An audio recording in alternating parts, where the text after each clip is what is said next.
it is to hear you go over this material, and I wish so much we could have you here to do a whole course just on, well, Yes, a sabbatical coming. wow, a whole course on. A weekend at yeah, least. Gee, I would drop everything to make sure I could attend. Thank you. it all. Well, that's high praise indeed. And gee, I have so many questions which I obviously can't I ask. bet you do. Including just little ones of clarification, but I'll see if I can,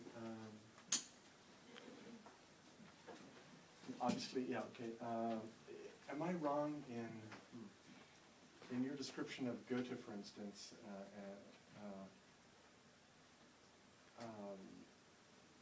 his act, his creative act, participatory, his act of, his perception as a creative participatory act, it seems sometimes that rather than describing it as a participatory act where the archetypus intellectus, as it were, is manifesting itself simultaneously in the metamorphosis of the plant and the empathetic observer, that there's a single kind of organic process going on. It seems, I hear, it seems that there's an emphasis in the way you describe it on thinking as a subjective, like I hear a kind of residual subjective idealism, as it were, in your characterizations of Goethe. Am I right? I don't know if that makes any sense to you or not. Yeah, I think if that's what was conveyed, it was probably a mistake. And there's of course, as you can easily imagine, and as I'm sure you know, there's a long version of this story. Yeah. That's somewhat different. Actually, the Metamorphosis of Plants is the main work of what I would call the early phase of Goethe's scientific work. It's his first major scientific treatise. And in terms of philosophical frameworks, actually, the inspiration for it is very clearly Spinoza, which is a radical monism, right? Goethe, as many of you no doubt know, Goethe and Herder, his mentor Herder, who was, I think, 5 to 10 years older, were instrumental in saving Spinoza from a kind of oblivion that he had fallen into. He wasn't completely forgotten, but he was anathema to all parties. The Christians didn't want him, the Jews didn't want him, the rationalists didn't want him, no one wanted him, right? And Herder and Goethe together really deserve the credit for having understood what was exciting about Spinoza. And what's exciting about Spinoza is precisely not subjective idealism. It's precisely this very, it's a philosophy of intuition. Spinoza calls it scientia intuitiva, intuitive knowledge, which is not subjective, right? That at no point concedes that dualism. I think that in Goethe's account, you don't get anything. There's no description whatsoever of a perceiving subject or what's going on in the subject or the subject's contribution and so forth. So I've read Goethe in that light, and I think if it sounds that way to you, then I've misled you in a certain sense. What I've wanted to do is tie Goethe to the larger project in a way that, partly because it's so early, right? I mean, the Critique of Pure Reason has only been out for 9 years, and the third critique is just being published simultaneously. Goethe is very early in all of this. I don't think that, and because Goethe was intuitive rather than systematic, I don't think he could have said exactly how the subject, and then it's really only 15, in some cases 20 years later, that he starts writing a series of small methodological essays like Intuitive Judgment or the experiment is mediator between subject and object and so forth, which are all about a page or two long, in which he's, trying to retroactively, in the light of developments in German idealism, he's gotten to know Fichte, he's gotten to know Schelling, he's studied Kant pretty intensively, and so forth, kind of retroactively trying to understand what he had done quite intuitively. But I've separated out the contribution of the subject, because I think it's clear that that's what's happening as one does morphology in a Goethean way, is that the subject, the knowing subject, is changing, right? I actually said in print once that Goethe's science is all about the metamorphosis of the scientist, right? And, that's, I'm not, Goethe doesn't say that in his words, right? So it doesn't exclude participation in something which is more than. It's a thoroughly participatory, I mean, in every sense of the word, Goethe's science is participatory. It's not dualistic. There's nothing dualistic about it. I have more, but I'll get you later. Thanks. Should I call on people, or do you want to direct? I think it'd be great if you did. You can see everyone. I'm sure that. Hi. Go ahead. I was just gonna ask, Is this a first that it's not either Sean or Rick asking the first two questions? Is this a historic I'm in moment? UB, so it's gotta be the first time, so. Go for it. Well, Goethe also did a lot of color experimentation and light, and I just wondered if you could touch on that, maybe? Also a threshold experience, so endlessly fascinating, right? Is it, in the same way, it's what I was saying about the plant being the music that moves between the notes and so forth and so on. Color is actually a threshold experience because light is not visible, as Goethe says. One doesn't see light. One sees light as it's darkened by interaction with the material world, right? And so what Goethe is teaching one to do is to see the world of color, as he says famously, as a kind of drama that's being played out, the struggle of light against darkness, right? The deeds and here's the famous quote, I think I can give it to you word for word. Color is the deeds and sufferings of light in its interaction with darkness. And so, I mean, especially if you're an anthroposophist looking at this, you say, this guy's got 9 toes across the threshold, and he's seeing color as a world of beings acting, right?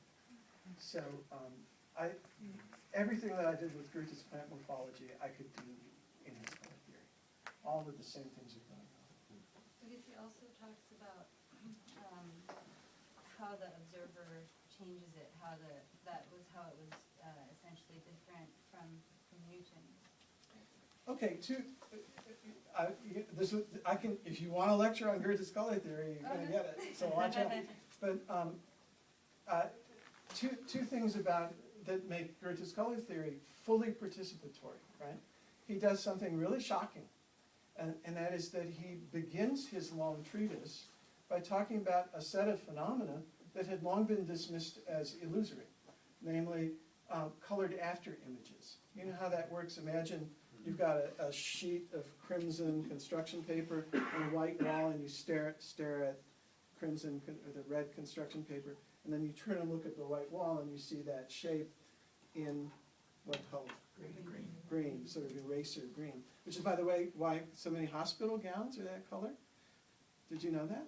No. That's the after image of blood red, right? So imagine you're in an operating room and you look up at a white wall, you're going to see someone's, the shape, and so everything is painted in that color and so forth and so on. That's really the reason. Anyway, or colored shadows. I don't know if you've ever, in the winter I have this experience when I walk to work in Ann Arbor.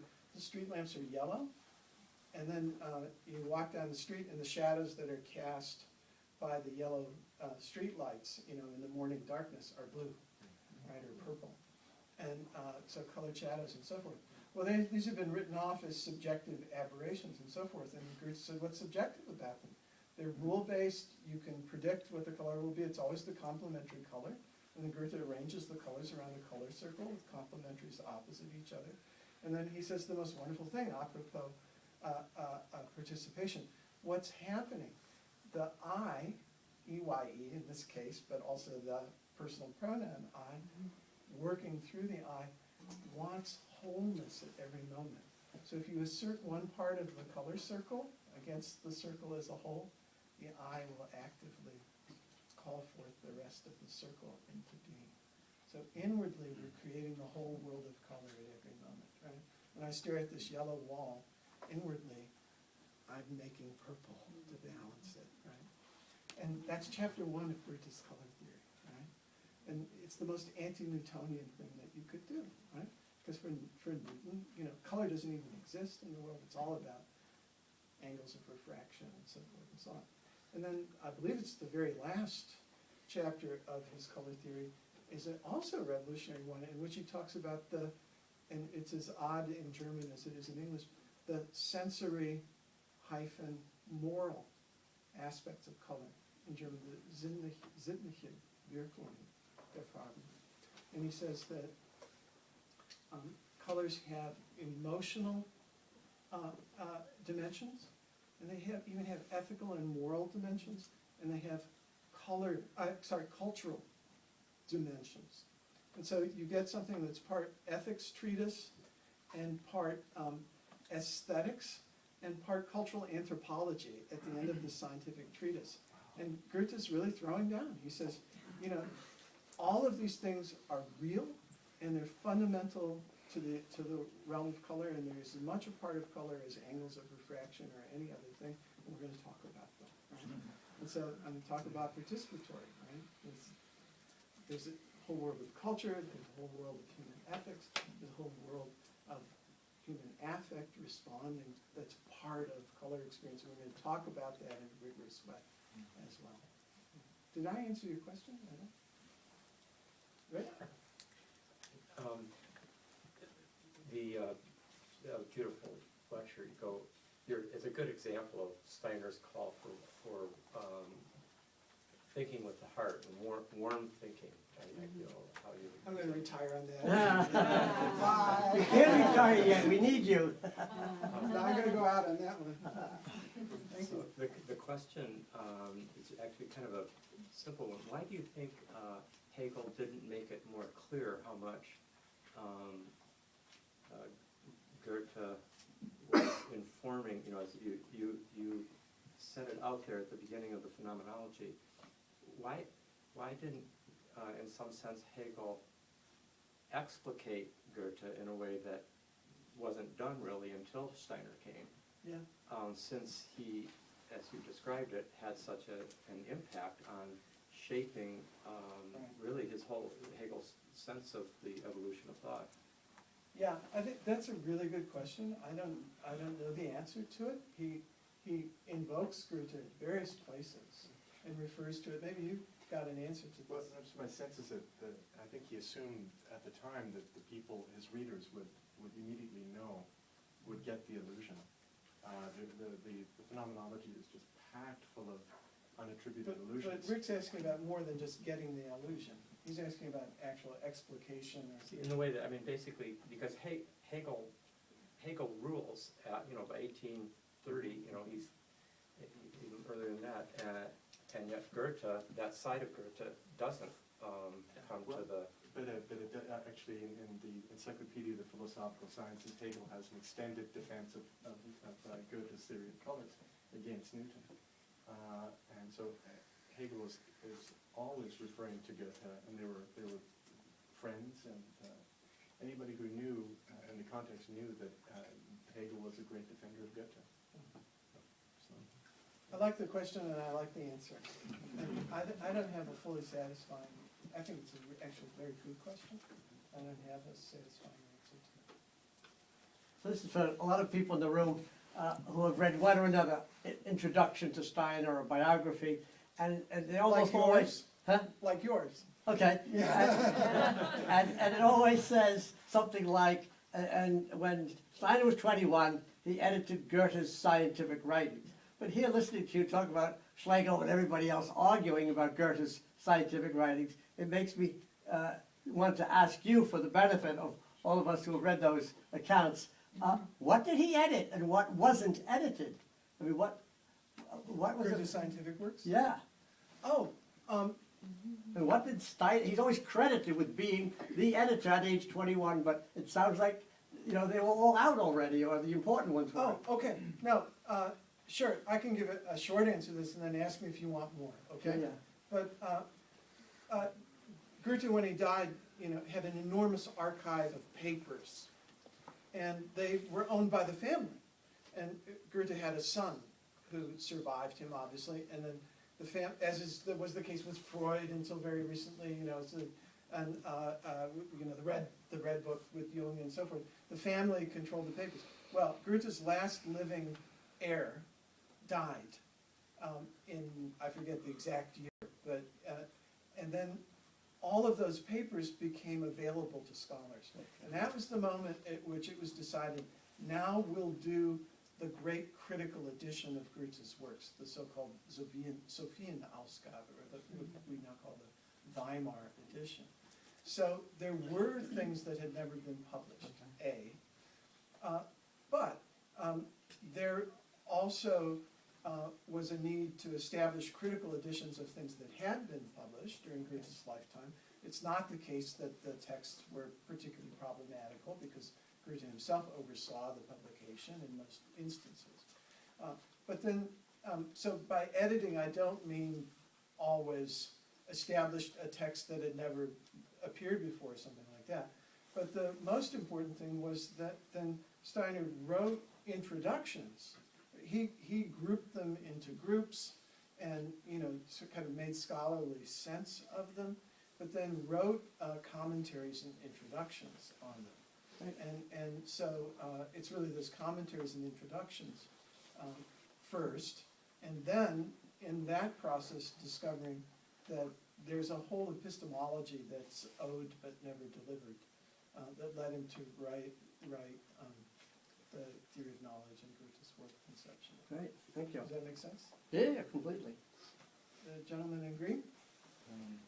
Well, I'd love to hear just a bit about Schiller, but maybe Yeah, I'm I sorry about that. can prepare that question in a way. You were saying that Goethe and Fichte weren't successfully synthesized, in effect, till Steiner came along, and I just wondered about Novalis, who of course was steeped in Fichte and was a poet, and so although he may not have laid it out philosophically, is there not a kind of you know, a preliminary synthesis enacted in Novalis, and of course Steiner's last lecture, one of those is on Novalis. And a kind of corollary question, it strikes me that you know, your talk was very clear and coherent philosophically, but is there not on the margins a kind of question about language and the role of symbol and metaphor? I mean, when you changed your title to, you know, kicking the ladder, and then mentioning, you know, that there was all these wonderful metaphors in Kant and so forth, isn't there something about the nature of symbolic language, which comes to explicit expression in you know, in Coleridge and other theorizations, in which the language of the symbol or metaphor is organic to making the bridge between, you know, a positing act, an intentional act of will, and something that relates to an object, but still has that living dynamic in it. And I wonder if that doesn't bring us to Schiller, or the issue of the aesthetic. Yeah, of course it would. You know, if Yeah. you all want to stay for another hour, I'll do that. Those are two really great questions. And the short answer to both is yes. But Novalis, of course you're absolutely right. Novalis is another one of these young guys with his hair on fire. I mean, he really, and then he would get up, he was gainfully employed as a mining engineer, but he would get up at the crack of dawn every day and sit down and do Fichte studies, and they've been published as Fichte studies. But watch out, if you actually read them, these are not explications of Fichte, right? what he's doing is, and I think they're all the more interesting for that, what he's doing is his own original thinking in the spirit of Fichte, right? And so he himself is then, very actively trying to reconcile opposites and, using this kind of highly metaphorical language, find connections between all kinds of disparate phenomena and so forth and so on. What he doesn't do, what he might have done if he had lived longer, but what he didn't do is write a kind of philosophical explication of Fichte, and certainly not a reconciliation of that with Goethe.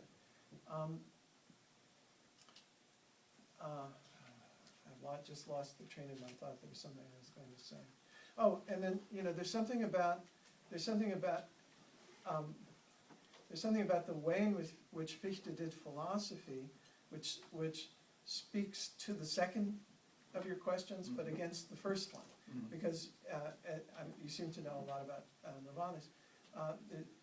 He intentionally wrote in a very suggestive, metaphorical way.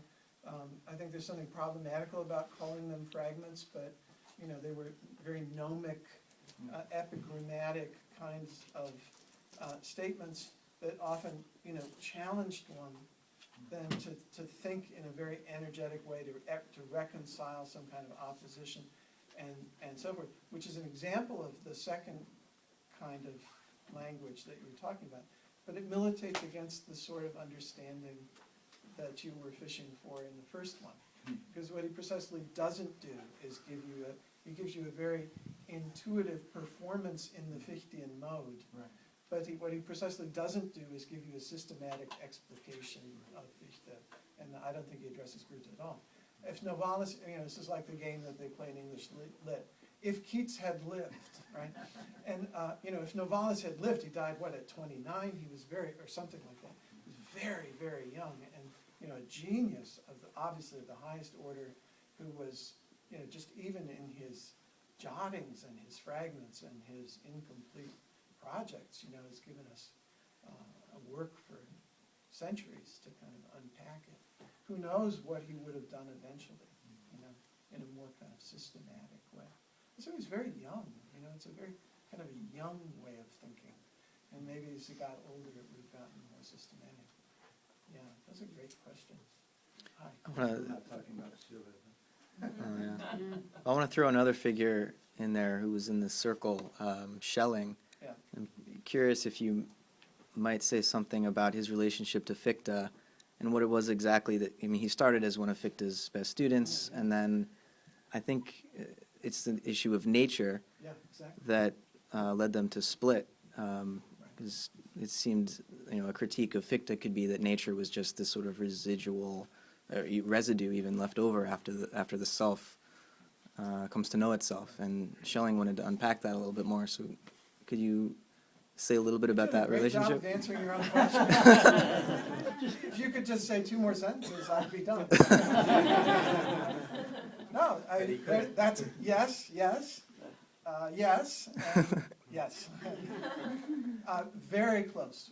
As I think you know all about Schelling, maybe a lot more than I do. But Schelling was a prodigy, right? At a shockingly young age, he was writing mature philosophical treatises. But if you read those earliest philosophical treatises, they're all explications and arguments for and championing of and popularizations of Fichte. Right? Right. And so he wasn't just Fichte's ally, he was like Fichte's agent. And so there's a tremendous enthusiasm there.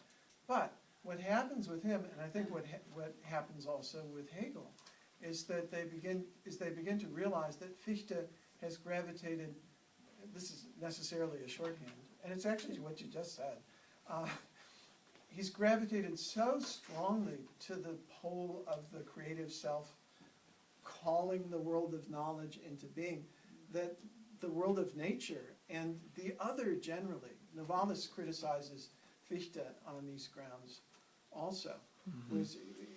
In fact, isn't there a fragment in which he says, Fichte lacks the transcendental thou. I think that is one of his fragments. Mhm. And so there's something about otherness that gets lost, and it's the otherness of nature that Schelling sets out. I mean, you can, all these guys are, it's a very friendly kind of rivalry that's going on. So, I mean, you could say Schelling tried to complete Fichte's project, you know, he rewrote the letter of Fichte in the spirit of Fichte, Yeah. probably in his own mind, and so forth. Mm. And then, you know, in the history of idealism, what happens is then that there are real splits that come. The preface to Hegel's Phenomenology contains scathing critiques of Schelling and Mhm. so forth and so on. Yes? I'm intrigued by this concept of productive imagination. And if you look at imagination kind of like the systole and diastole of the plan contraction, you know, throughout the ages from, say, Kant, you know, first introduction to Goethe to Steiner, I'd love to hear kind of your kind of take of that. And so it's like, to my way of thinking, imagination was this thing that wasn't really attributed to being a capacity inside, and here we attribute it to, you know, young children, and it's the exact opposite of what it was. So imagination, instead of being like this, you know, thing that's out there that, you know, is trying to be grasped and is an activity, is now a thing that children should have. So it's like kind of, I'm going to talk about that tomorrow morning, Okay. actually, if you, are you going to Yeah. come tomorrow? In the morning, I'm going to talk quite a bit about Wordsworth, actually. That will go to this question. I think, you know, a kind of a shorthand answer to your question is, it's not that nobody knew about imagination before Kant. That's, you know, No. there's discussion of imagination in ancient philosophy and Right. in the Middle Ages, and everybody knew about it as a fact. It's not that, oh, what's this, right? This brand new thing. It's that it's something is given a high cognitive import for the first time. It's that it's transvalued, not that it's discovered outright, right? And so something that was not thought to have cognitive value, and that if you go back to Aristotle, for example, you know, you would find an exception to this, and you know, various thinkers of the Middle Ages and so forth. So this is very rough and ready. But you know, in what happens is that when I teach this Kant at the university, what I like to say is that Kant discovers the philosophy of imagination by backing into it. He's not looking for that. He keeps bumping into this thing that's behind him. Oh, it's imagination. Oh, and you know, it really happens kind of around the edges. And then this next generation that reads him says, that thing, the Masonic handshakes behind the curtain, that's what we want, right? And that's where they dig in, and that's where they start. And then, you know, by the time of Fichte, that's it. All knowledge gets explained in those terms, right? Imagination is the thing that makes the self and the object of the self's knowledge, and so forth. Now, by the time one gets to Steiner, and I promised to do this in one sentence, I promise, right? Robert's he's got a telescoping hook. And he's starting Such to... sympathy for the Waldorf Yeah, people who have to be yeah, back yeah. and listening to you again. The questions that they ask Robert, right? The questions. Give me the whole history of imagination. I know. right? You're doing great. I would argue that by the time you get to Steiner, imagination means something yet, again, it's beyond what the Romantics are talking about. It's actually a completely different, although there are moments in Romanticism when, you know, there are moments in Wordsworth where, you know, you've got 10 toes across the threshold, and it's very fully what, I'll read a couple tomorrow, very fully what Steiner means by imagination. But there he's talking about a faculty of thinking that isn't, a faculty that isn't really even thinking anymore. There's something quite radically different. The hook is out. Okay. Thank you.